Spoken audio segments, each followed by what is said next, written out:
नमस्कार स्टूडेंट्स।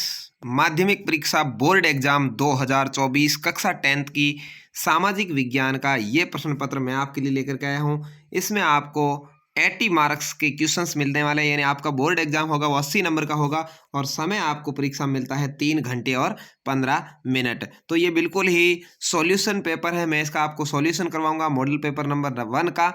उसके अलावा अन्य जो मॉडल प्रश्न पत्र है वो भी मैं जल्दी अपलोड करूंगा, तो उसके लिए आप चैनल को सब्सक्राइब करके बेल आइकन दबा दें और अपने साथियों तक इसको जरूर शेयर कर दें, क्योंकि समस्त पेपर्स के सॉल्यूशन मैं आपको बताने वाला हूं। तो चलिए यहाँ पर वीडियो को शुरू करते हैं। यहाँ पर देखिए, आपको सबसे पहला क्वेश्चन यहाँ पर दिख रहा है। खंड अ का प्रथम विश्व युद्ध की शुरुआत कब हुई थी? आप सभी को पता होगा प्रथम विश्व युद्ध है वो 1914 से शुरू हुआ था और 1918 तक चला था। द्वितीय विश्व युद्ध की बात करें तो 1939 में हुआ था। अपने को यहाँ प्रथम पूछा है तो 1914 राइट आंसर हो जाएगा। अगला है, बारदोली सत्याग्रह का नेतृत्व किसने किया था? तो डॉक्टर सरदार वल्लभ भाई पटेल ने बारदोली सत्याग्रह का नेतृत्व किया था। बी आपका राइट आंसर हो जाएगा। भाप के इंजन से संबंधित है। भाप का इंजन किसने बनाया भाई? जेम्स वॉट ने। ठीक है, तो ए आपका राइट आंसर है। 1780 में प्रकाशित बंगाल गजट पत्रिका थी, साप्ताहिक थी, यानी प्रत्येक 7 दिन में ये छपती थी। ठीक है, अगला है, भारत के क्षेत्रफल का कितने प्रतिशत भाग पठारी क्षेत्र के अंतर्गत आता है? तो 27% भाग है जो पठारी क्षेत्र के अंतर्गत आता है। बी यहाँ पर आपका राइट आंसर है। सरिस्का बाग रिजर्व स्थित है। सरिस्का अभयारण्य है वो कहाँ है भाई? राजस्थान के अंदर है। सी आपका राइट आंसर हो जाएगा। अगला है, भारत का चीनी के उत्पादन में विश्व में स्थान, यानी भारत चीनी यानी शक्कर उत्पादन में कौन से स्थान पर है? तो यहाँ पर आपका राइट आंसर है दूसरे नंबर पर है। ठीक है, चीनी उत्पादन यानी शक्कर बनाने में दूसरे नंबर पर है। अगला है, निम्नलिखित में से जल परिवहन का प्रकार है। तो जल परिवहन कैसे होता है? देखिए, सड़क परिवहन या पाइपलाइन या रेल परिवहन या समुद्री परिवहन। तो जल परिवहन का मतलब होता है जिस जल में जहाज वगैरह चलते हैं। कौन सा होगा? समुद्री परिवहन होगा। डी आपका राइट आंसर हो जाएगा। अगला है, सिंहली किस देश की राजभाषा है? तो सिंहली बेल्जियम की राजभाषा है। 9 में आपका ए राइट आंसर हो जाएगा। संविधान की 8वीं अनुसूची में दर्ज भाषाओं की संख्या कितनी है? तो 22 भाषा हैं जो 8वीं अनुसूची में दर्ज है। 22 यहाँ पर सी आपका राइट आंसर है।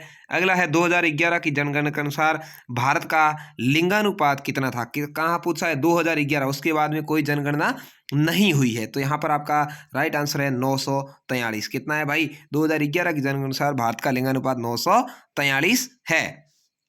अगला पूछा है, इनमें से कौन बहुजन समाज पार्टी का संस्थापक है? यानी बहुजन समाज पार्टी की नींव किसने रखी थी? तो कांशीराम ने रखी थी। ए आपका राइट आंसर है। अभी बहुजन समाज पार्टी की अध्यक्ष है वो मायावती है, आप सभी को पता होगा।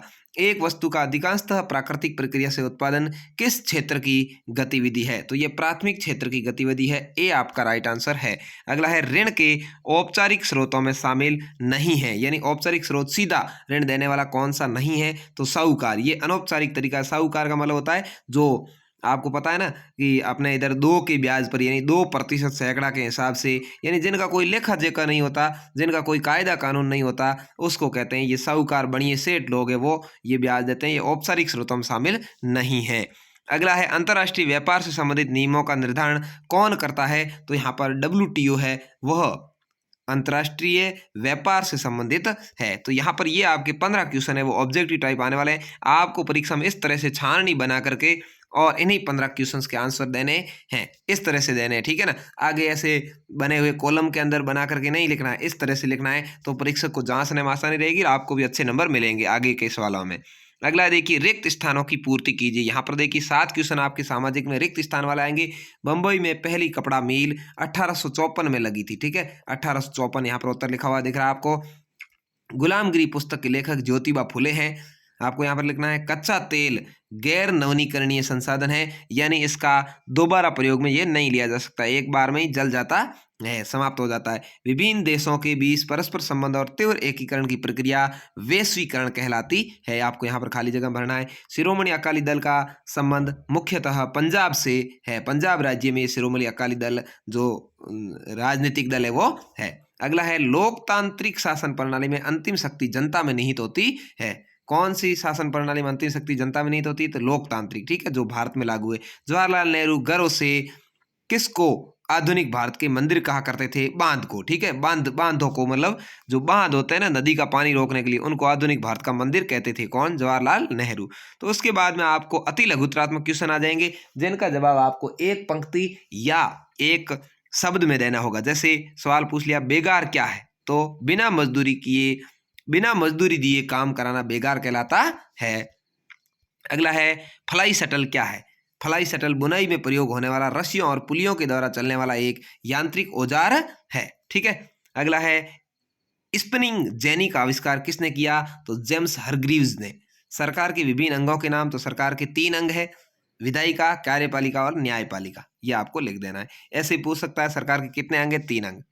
वर्ण व्यवस्था से आप क्या समझते हैं? तो वर्ण व्यवस्था आपको पता होगा, कर्म के आधार पर समाज को 4 वर्णों में बांटा गया है, ब्राह्मण, क्षत्रिय, वैश्य और शूद्र।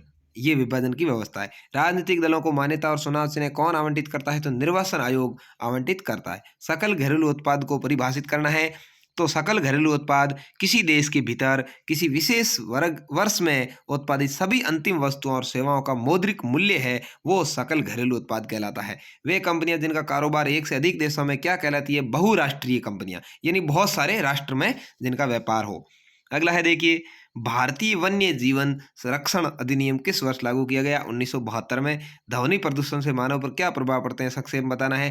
ध्वनि प्रदूषण से खिन्नता, उत्तेजना, खिन्नता का मतलब होता है मन दुखी रहता है, परेशान रहते हैं, साथ साथ श्रवण अक्षमता, सुनने की क्षमता कम हो जाती है, हृदय गति, रक्तचाप और अन्य कायिक व्यथा बढ़ती है, यानी अन्य शारीरिक जो स्थितियां हैं वो बढ़ती है। ये तो खंड अ आएगा आपके, जिसमें 15 क्वेश्चन लगभग अबसद वाले, 7 ऑब्जेक्ट वाले 22 और 10 छोटे छोटे अति लघुत्रात्मक, ये 32 नंबर का अ भाग रहने वाला। उसके बाद में खंड ब है, इसके उत्तर आपको 2 से 3 लाइन में देने हैं। मैं आपको ये पेपर दिखा देता हूँ, आप देख सकते हैं। इसको उत्तर भी साथ में दिए हुए हैं। साइमन कमीशन भारत क्यों आया था, इसके बारे में यहाँ पर बताया हुआ है। 5वां, मुद्रण संस्कृति ने भारत में राष्ट्रवाद के विकास में क्या योगदान दिया? 2 बिंदु लिखने हैं। सत्ता की साझेदारी क्यों जरूरी है? कोई 2 तर्क देना है। यहाँ पर दोनों ही दे रखे हैं, आप देख सकते हैं। किन्हीं 2 प्रावधानों का जिक्र करें जो भारत को धर्मनिरपेक्ष राष्ट्र बनाते हैं। आप देख सकते हैं कि धर्मनिरपेक्ष राष्ट्र क्यों है भारत। राजनीतिक दलों में सुधार के कोई 2 बिंदु, लोकतंत्र की कोई 2 आर्थिक उपलब्धियां, धारणीयता विकास के लिए क्यों महत्वपूर्ण है, विदेशी व्यापार के उदारीकरण से आप क्या समझते हैं। 12वां है, उपभोक्ता सुरक्षा अधिनियम 1986 के निर्माण की जरूरत क्यों पड़ी। पहाड़ी क्षेत्रों में मृदा अपरदन की रोकथाम के लिए क्या कदम उठाने चाहिए। नर्मदा बचाओ आंदोलन के कोई 2 लक्ष्य। उत्तरी मैदान में रेल परिवहन का विकास और विस्तार अधिक व हिमालय पर्वत में कम हुआ है, कारण बताना है। तो आपको पता ही होगा कि मैदानों में रेल पटरी बिछाना आसान है, जबकि हिमालय के क्षेत्र में रेल पटरियां बिछाना कठिन है। तो ये 2-2 नंबर के आपके 15 क्वेश्चन आ जाएंगे, यानी 30 नंबर का आपके खंड ब रहने वाला है। ये भी बहुत महत्वपूर्ण है। इसमें आप 32 और 30 ये 62 नंबर बहुत ही अच्छे से प्राप्त कर सकते हैं, ठीक है। चलिए अब आगे बढ़ते हैं। खंड स, यहाँ पर खंड स और द होगा, वहाँ पर आपको अथवा में भी सवाल मिलेंगे, यानी 2 सवाल मिलेंगे, जो आपको मर्जी आए वो करना है। 3 नंबर का प्रत्येक क्वेश्चन है। देखिए, चावल की खेती वाला और गहन जीविका कृषि, दोनों में से कोई एक आपको करना है, या दोनों ही हल करके दिखाए हुए हैं, ठीक है। आप इसको देखते रहिए।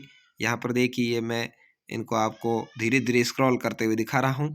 जो भी सवाल आपके आए हैं, ये सभी क्वेश्चंस मोस्ट है, इनको आप जरूर याद कर लीजिए, क्योंकि जो बोर्ड एग्जाम होगा आपके 2024 का, उसमें आपको बहुत अच्छे मार्क्स दिलाने में ये हेल्प करेंगे। अब यहाँ पर खंड द आ गया है, जिसमें प्रत्येक क्वेश्चन है वो 4 नंबर का है।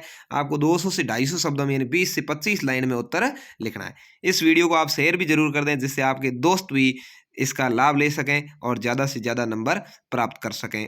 आप यदि हमारे चैनल से जुड़े रहते हैं तो ज़रूर आपको इस तरह के क्वेश्चन है वो प्रोवाइड करवाए जाएंगे, जिससे आप आराम से बोर्ड परीक्षा के अंदर 95% भी बना सकते हैं। देखिए, प्रश्न का उत्तर दिए गए मानचित्र में देना है आपको। यहाँ पर ये 4 स्थान या ये 4 स्थान आपको इस मानचित्र में दर्शाने हैं, ठीक है। देखिए, सिंगरौली, रानीगंज, सिंगरैनी, नवेली, ये इसमें दर्शा रखे हैं। और ये नीचे जो अथवा वाला सवाल था, रावत भाटा, नरोरा, तारापुर और कल्पकम, ये सभी भी दर्शा रखे हैं भारत के नक्शे में। आप इनको आराम से देख सकते हैं। और ये देखिए, आप इस तरह से आपका ये SST यानी सामाजिक का पेपर था। कैसा लगा कमेंट करके ज़रूर बताएं। चैनल को सब्सक्राइब नहीं किया है ज़रूर कर लें और अपने साथियों तक शेयर करें। धन्यवाद। जय हिंद।